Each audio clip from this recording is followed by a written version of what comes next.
గజం భూమి 13,500 రూపాయలతో 151 గజాల భూమి 20 లక్షలు మాత్రమే. నమస్తే, వెల్కమ్ టు సుమన్ టీవీ.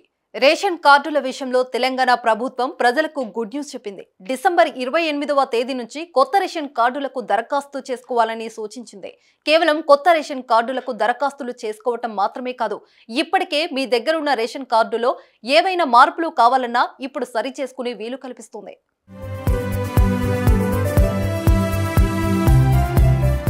కొత్త రేషన్ కార్డులకు దరఖాస్తు చేసుకోవాల్సిన వారు కొన్ని పద్ధతులను పాటించాల్సిందే.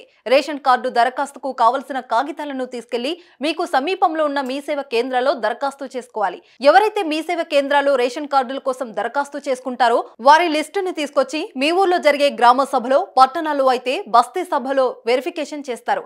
ఈ వెరిఫికేషన్ తర్వాత నిజంగా అర్హులైన వారందరికీ కొత్త రేషన్ కార్డులు జారీ చేస్తారు. మీరు దరఖాస్తు చేసుకునే రేషన్ కార్డుకు చాలా ప్రయోజనాలున్నాయి. కేవలం రేషన్ సరుకులు మాత్రమే కాదు, ఆ రేషన్ కార్డు ఆధారంగానే మీకు ఆరోగ్యశ్రీ కార్డు కూడా లభిస్తుంది.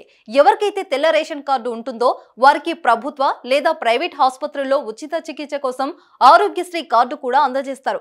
రేషన్ కార్డు లేకపోవడంతో చాలా మంది నిరుపేదలు ఈ ఆరోగ్యశ్రీ బెనిఫిట్ ను పొందలేకపోతున్నారు.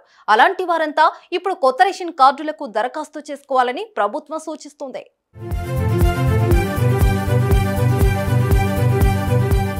కొత్త రేషన్ కార్డులు మాత్రమే కాదు, పాత రేషన్ కార్డులో మార్పులు కావలసిన వాళ్ళు కూడా ఈ అవకాశాన్ని వాడుకోవచ్చు. కొత్తగా పెళ్లై మహిళలు పుట్టింట్లో ఉన్న తమ పేరును మెట్టినింటి వారు ఇంటికి మార్చుకునే అవకాశం ఉంది.